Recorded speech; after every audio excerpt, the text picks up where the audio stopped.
Alright, hey guys, Ferret here, back for another Ferret's First Take manga impression thing. Now today we're going to be looking at a series that I actually really think needs some more recognition in my opinion, and so I really want to talk about it. Even though a few volumes are already out, we're going to go ahead and do a first impression of A Centaur's Life.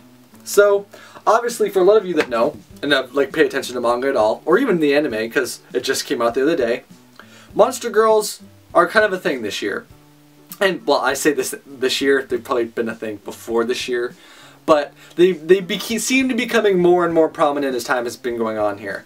And so, I think A Centaur's Life is a great acquisition in addition to all of that kind of, you know, monster girl genres. And so, I think A Centaur's Life has sort of been, kind of pushed aside behind other series like Monster Musume and even 12 Beast. But I really think it needs some more recognition, and I'll tell you why. So, A Centaur's Life is a little different from a series like Monster Musume. It's not all about, you know, the fan service and the comedy. This is more like basically a slice of life story about kind of just, you know, living and life and all that kind of thing. But, you know, it's in a world of monster people. It's not just monster girls, it's inclusive of, you know, monster races and all that kind of thing. So the story revolves around a young centaur girl named, I think it's Haim. It's either Haim or it's Hime, so choose your pick. And so she's a really cute character. Her hair is amazing. She's got this massive poof.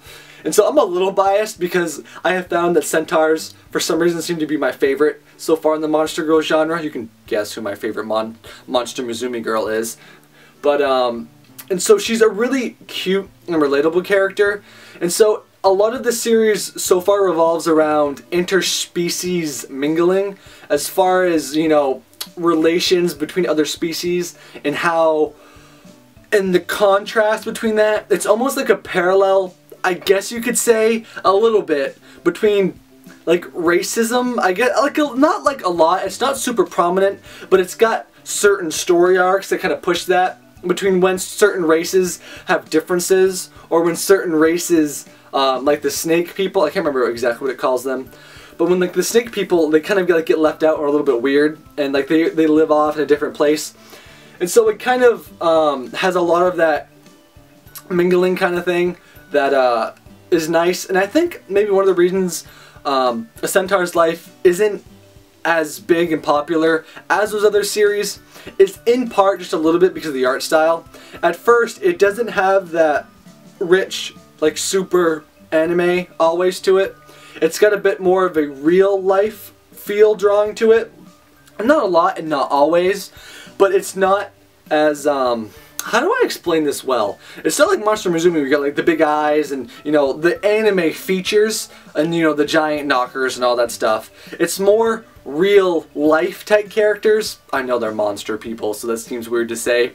But, you know, it's not, everything's not inflated and everyone's not curvaceous and bodacious. It's more of just that real slice of life feel to it. And so, I think that might be one of the things that it doesn't quite catch people's eyes right as often, but the stories that it tells, I think, are really great. The life stories and the interaction between characters is really good in my opinion. Haim is a really cute character. Like I said, I have a little bit of a bias because I like the centaurs. I like the centaurs a lot. But her friends are really cute as well, and also the little baby centaurs, or the baby just monster people in general, are absolutely adorable. And also for those of you out there who like Yuri stories, there are Yuri undertones in parts of this series. It's suggested, so far there hasn't been anything concrete, and so if you don't like Yuri, don't let that be to turn you away from the series, because it's not like it's all Yuri all the time. It just has hints of it here and there, especially in the first book, actually, a little bit. And I can see where, I just reread the first chapter, before I did this again. And the first chapter is cute, but I can also see where it might throw someone off a little bit from, totally, getting a handle on the series. It's actually, it's kind of funny. It's about, because they're high school girls and they're nervous about their bodies, and so they're all different. And so they're worried about how they look different, and so they're checking each other out, if you know what I mean. And so that's kind of where some of those undertones come from. But I can see where if you like just pick this up on the shelf and like, oh man, I'm not into Yuri. Well, that's not what the whole series is about. But anyway, guys, I think this series is greatly underrated. It's a great slice of life story to compete with the rest of them, in my opinion. I love Monster Musume a lot. I think Monster Musume is great, but it's also a nice, refreshing difference from Monster Musume in the fact that you still get a lot of those cool, different monster species, but it's not all fan service all the time, because that's not what this series is trying to get at. So anyway, guys, I hope you enjoyed this video. I really hope you think about picking up a Centaurs Life.